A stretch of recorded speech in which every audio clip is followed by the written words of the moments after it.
अरे के हो केवड़िया तूर दे बका आवत तानी।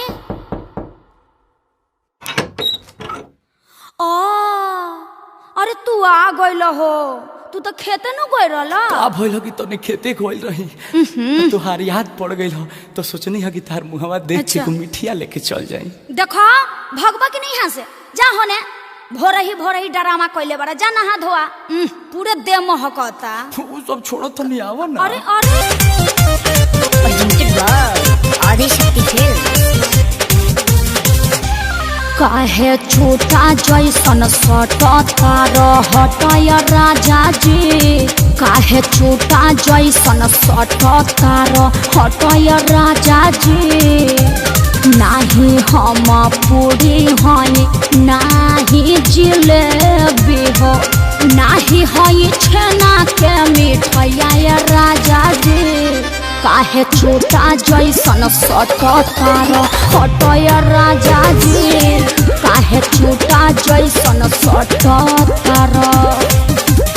हे धनी ऐसे मत बोलो हो, दिल मत तोड़ा। ए हम कोनो चिकन मटन है का कि आइला रोटी में लपेट के मार लेला। हमारा मीट के मसाला ना बुझाला ए धनिया, हमारा मीट के मसाला ना बुझाला ए धनिया। हिरिया सटे दाना पर चली आला है धनिया, हिरिया सटे दाना पर चली आला है धनिया। अरे हरामजादी, अरे चटकी रानी, अरे कलमोही काहे हमरा लइका के मारत ताड़ी से रे। देखा ए बूढ़ी, ये भतार हवे कि भैंसा का कपार हवे, इनका बुद्धि बार रहे के। देखा हमरा लइका के मारबो तो झोटा धके नहीं हर भगा दे।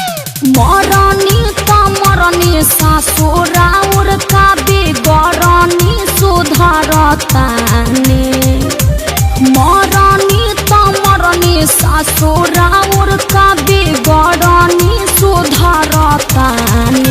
कि अपना बिगड़ल बलमुआ के सुधारतानी, अपना बिगड़ल सजनवा के सुधारतानी। अरे माई हम कहत ना रही कि इलोचन के ठीक नहीं खे, एकर पांचों उंगली में मामा उंगली सबसे बड़ बा।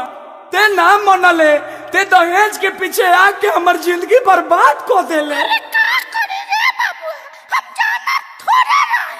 तू तो बोल मत, तू चुपे रह। बड़ा आगाइल रहीस, बड़ा आगाइल रहीस, ते हो तारेला पतो हरे माई। तो सारा घरवा के इज्जत कोई अपना सकल दिया, करो हरे माई। सारा घरवा के इज्जत कोई अपना सकल दिया, करो हरे माई। देखो दोनों माई बेटा मिल के हमरा के बेइज्जत कइले बाड़ो। अभी हम अपना माई के फोन लगावत तनी। अरे माई, अरे भैया के भेज, आ ना भेजबे तो हम कमांडर धो के आ जाए।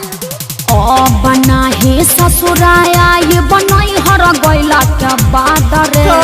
ओ बना हे ससुराया ये बनई हर गइला के बाद रे। मुहावा संभार के मम्मी, मुहावा संभार के मम्मी, बोलस न तोर दमाद रे। मुहावा संभार के मम्मी, बोलस न तोर दमाद रे। अरे धनी जाए दो, मम्मी से मत कहो। अरे घर में तो छोट छोट बात होते रहेला। अच्छा सॉरी, चलो खाना खा लो। अच्छा तो आप लोग मिल के हमको बेइज्जत कीजिएगा। छोटे बड़े मैं तारे घर में हो खेला धनी जानी हो तो परेशान। अखिले स्वयं तू सदा जाके हो धनी सचो हर कदम पारा। अखिले स्वयं तू सदा जाके धनी हो सचो हर कदम पारा। अरे जिया हो हमार राजा, हम तो इहे चाहत रही। अच्छा छोरा एगो चुमा दे दा। हम तो यही चाहत रही, आवा ले।